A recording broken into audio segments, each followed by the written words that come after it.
সুপ্রিয় শিক্ষার্থী, আশা করি সবাই ভালো আছো। আর একটা নতুন ক্লাসে তোমাদেরকে স্বাগত জানাচ্ছি। সো বেসিক গ্রামার যে ক্লাসগুলো আমরা করছি, তোমাদের রেসপন্স দেখে আমার অনেক বেশি ভালো লাগছে। So that's the thing, a huge bundle of thanks for you. আজকে আমাদের এই ক্লাসটাতে আমরা শিখবো সেন্টেন্সের প্রকারভেদ, এবং কি আমরা গত ক্লাসটাতে আমরা সেন্টেন্সের স্ট্রাকচারগুলো দেখেছিলাম। তোমরা যদি কেউ আগে ক্লাসটা না দেখে থাকো তাহলে কিন্তু তোমরা খুব ইজিলি আমি এখানে ডিটেলসে দিয়ে দেওয়ার চেষ্টা করবো। তোমাদের আগের ক্লাসের লিঙ্কটা তোমরা ওইটাও দেখো। সো আজকে আমরা বেসিক্যালি জানবো যে সেন্টেন্সের প্রকারভেদ অ্যান্ড অ্যাকচুয়ালি স্ট্রাকচার অনুযায়ী, ঘটনা অনুযায়ী সেন্টেন্স কয় প্রকার, এবং এটাকে আমরা খুব কঠিন মনে করি অনেকে। বাট তুমি দেখো, একটু সময় দিলে বিষয়টা খুব সহজ। তোমরা যারা গ্রামারের দুর্বল আছো, সো এই বিষয়গুলো কিন্তু না জানা ছাড়া সামনে যাওয়া যাবে না। যেহেতু আমরা সবকিছু সেন্টেন্স নিয়ে আমরা সব কাজ করি, সেন্টেন্স স্ট্রাকচার নিয়ে কাজ করি, সুতরাং তোমরা যদি সেন্টেন্স বা বাক্য না চিনো তাহলে কিন্তু এই জায়গায় ভালো করতে পারবা না। So let's get started our today's class. So structure অনুযায়ী সেন্টেন্স হচ্ছে তিন প্রকার। ফার্স্ট ওয়ান যেটা হচ্ছে সিম্পল সেন্টেন্স, তোমরা দেখতে পাচ্ছ, এই যে এখানে দেখতে পাচ্ছ সিম্পল সেন্টেন্স। দেন হচ্ছে আমাদের complex, this is the complex, and compound sentence. প্রত্যেকটা কাকে বলা হয় কিভাবে চিনবে এগুলো আমরা একটু পরে যাচ্ছি। সো এই তিন প্রকার সেন্টেন্স হচ্ছে বেসিক্যালি ঘটন অনুযায়ী।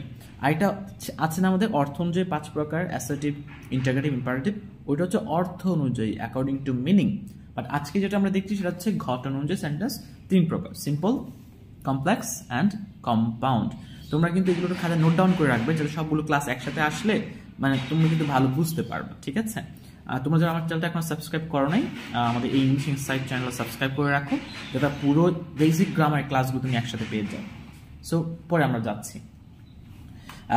এগুলো হচ্ছে যে this types helps us express ideas clearly at different difficulty levels. মানে এগুলো আমরা ডিফারেন্ট ডিফিকাল্টি লেভেলে, যেমন ধরো সিম্পল সেন্টেন্সটা খুব সহজ হয়, স্ট্রাকচার সহজ, আমরা সহজভাবে কথা বলে সিম্পল সেন্টেন্স ব্যবহার করি। আর একটু কমপ্লেক্স, আরও বেশি আইডিয়াস আমরা একসাথে করতে আমরা কমপ্লেক্স ব্যবহার করি। অ্যান্ড কম্পাউন্ডও সেম কাইন্ড অফ, আমরা ডিটেলসে শেখার চেষ্টা করছি এখন। চলো প্রথমে সিম্পল সেন্টেন্স। সিম্পল সেন্টেন্স কাকে বলা হয়? A simple sentence has one subject and one verb. সাধারণত একটা সিম্পল সেন্টেন্সে একটা সাবজেক্ট থাকে এবং একটা ভার্ব থাকে। And it contains only one independent clause.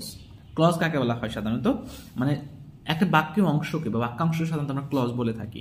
তার মানে যে বাক্যগুলোতে সাধারণত একটা সাবজেক্ট এবং একটাই ভার্ব থাকে, এবং বেসিক্যালি ওইখানে একটা ডিপেন্ডেন্ট ক্লজ না, ইন্ডিপেন্ডেন্ট ক্লজ থাকে, স্বাধীন ক্লজ থাকে, এগুলোকে আমরা সিম্পল সেন্টেন্স বলে থাকি। যেমন ধরো যে আমি যদি উদাহরণে যাই, আই প্লে ফুটবল, আমি subject, play verb, she is happy, she subject, is verb. So একটা সাবজেক্ট একটাই verb, so that's called actually আমাদের সিম্পল সেন্টেন্স, ঠিক আছে? আর সাধারণত এর স্ট্রাকচারটা হয়ে থাকে subject plus verb plus object অথবা কমপ্লিমেন্ট। ইজিলি যে বাক্যগুলো আমরা খুব সহজে বলি না, এগুলো সাধারণত ম্যাক্সিমাম হচ্ছে সিম্পল সেন্টেন্স। যেমন বার্ডস ফ্লাই, পাখি উড়ে, the boy reads the book, ছেলেটা একটা বই পড়ে। কি পয়েন্ট কি, যে অনেক সময় এমন হইতে পারে যে একটা বড় সেন্টেন্স বা তাকেও কিন্তু আমরা সিম্পল বলি। কেন সিম্পল বলি? কারণ তারা একটা মাত্র আইডিয়া দেয়। যেমন ধরো ইন দ্য মর্নিং, সকালবেলা, আই গো টু স্কুল, আমি স্কুলে যাই।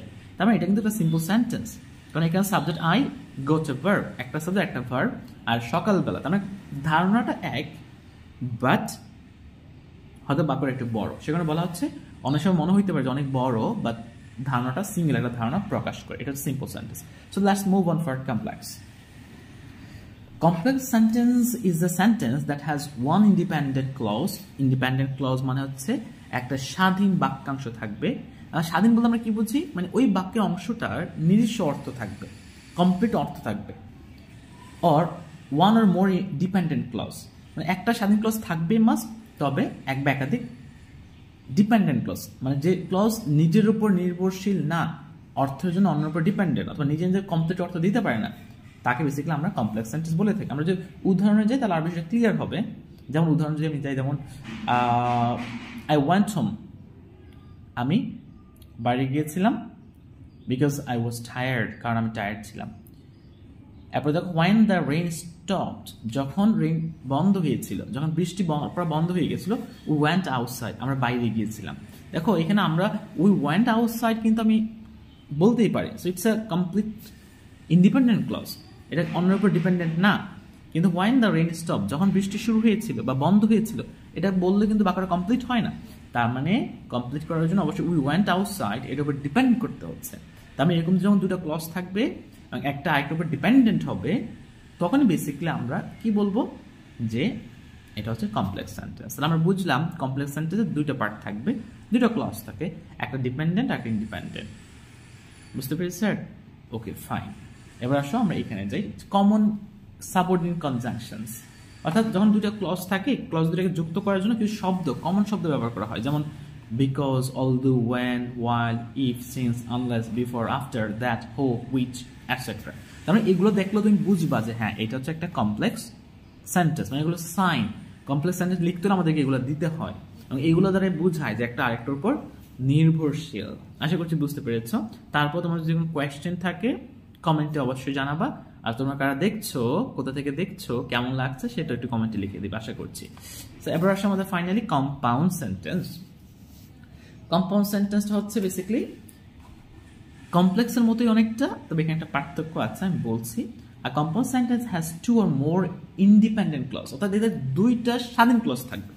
কমপ্লেক্স ছিল একটা, আরেকটা স্বাধীন না, নিজের অর্থ প্রকাশ করতে পারতো না, সেটার জন্য সে মানে ইয়ার উপর নির্ভর করা হইতো, মানে আমাদের ইন্ডিপেন্ডেন্ট ক্লজ উপর নির্ভর করতে হইতো, স্বাধীন ক্লজের উপরে। আর এখানে দুইটাই ইন্ডিপেন্ডেন্ট, মানে দুইটাই স্বাধীন, দুইটা আলাদা আলাদা অর্থ আছে, কমপ্লিট। এবং এটা কোঅর্ডিনেটিং কনজাংশন দ্বারা যুক্ত থাকবে। কোঅর্ডিনেটিং কনজাংশন কোনগুলো আমরা দেখবো একটু পরে। যেমন আমি উদাহরণে যাচ্ছি, আই ওয়ান্টেড টু গো, আমি যেতে চেয়েছিলাম, তাহলে আমি যেতে চেয়েছিলাম কমপ্লিট অর্থ, বাট ইট ওয়াজ রেইনিং, কিন্তু বৃষ্টি হচ্ছিল। সো ইট ওয়াজ রেইনিং এটাও কিন্তু একটা কমপ্লিট অর্থ হয়, বাট আমরা এখানে বাট দিয়ে যুক্ত করেছি, সেখানে দুইটা স্বাধীন ক্লজ, একটা এই যে বাট, এটাকে আমরা বলছিলাম কোঅর্ডিনেটিং কনজাংশন। অর্থাৎ দুইটা স্বাধীন ক্লজকে যে কনজাংশন দ্বারা যুক্ত করা হয় ওগুলো আমরা কোঅর্ডিনেটিং কনজাংশন বলে থাকি। আচ্ছা, আই ওয়ান্টেড গো টু, তাহলে পুরো বাক্যটা হচ্ছে একটা কম্পাউন্ড সেন্টেন্স। পরেরটা দেখো, she is smart and she is hard working, তাহলে দুটো অংশ, শি ইজ স্মার্ট পুরো অর্থ হয়ে যাচ্ছে, শি ইজ হার্ড ওয়ার্কিং এটাও কিন্তু পুরো অর্থ হয়। তার মানে কিন্তু দুইটা স্বাধীন ক্লজ এবং দুইটাই অর্থ থাকে এবং অ্যান্ড দ্বারা যুক্ত, তাই এই পুরোটা কিন্তু আমরা একটা সেন্টেন্স বলতে হচ্ছে এবং এটাকে কম্পাউন্ড সেন্টেন্স বলতে হচ্ছে।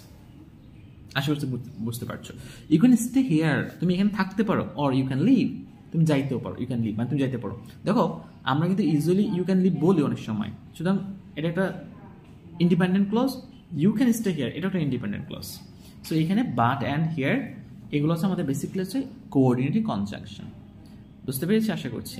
সো এখানে এই যে বিষয়টা, যেমন আমরা এটা দিয়ে মনে রাখতে পারি যে ফ্যান বয়েজ অথবা ফান বয়েজ, যে অ্যাপ দিয়ে ফর, অ্যান্ড, নর, বাট, অর, ইয়েট, সো এই সবগুলোই বেসিক্যালি কোঅর্ডিনেটিং কনজাংশন, এগুলো দিয়ে বাক্যগুলো যুক্ত থাকবে। সো আশা করছি তোমরা ক্লাসটা অনেক উপভোগ করেছো। সো ক্লাসটা কেমন লেগেছে জানাবা, এবং কি কমপ্লিট সেন্স দিয়ে চিন্তা করবা আসলে কি বুঝেছি, ঠিক আছে? আর ক্লাসে ভালো লাগলে তোমরা শেয়ার করে দিও। তোমাদেরকে অনেক বেশি ধন্যবাদ, তোমরা অনেক বেশি শেখার চেষ্টা করছো, এটা আমাকে অনেক বেশি উদ্বুদ্ধ করে নতুন করে ভিডিও দিতে। সো ভিডিওতে লাইক দিয়ে দিও, আর চ্যানেলটা সাবস্ক্রাইব করে না থাকো এখনো, সাবস্ক্রাইব করে রাখো। Wish all the very good luck. আশা করছি তোমাদের এই জার্নিটা অনেক অনেক বেশি ভালো হবে। সো অল দ্য বেস্ট, আল্লাহ হাফিজ।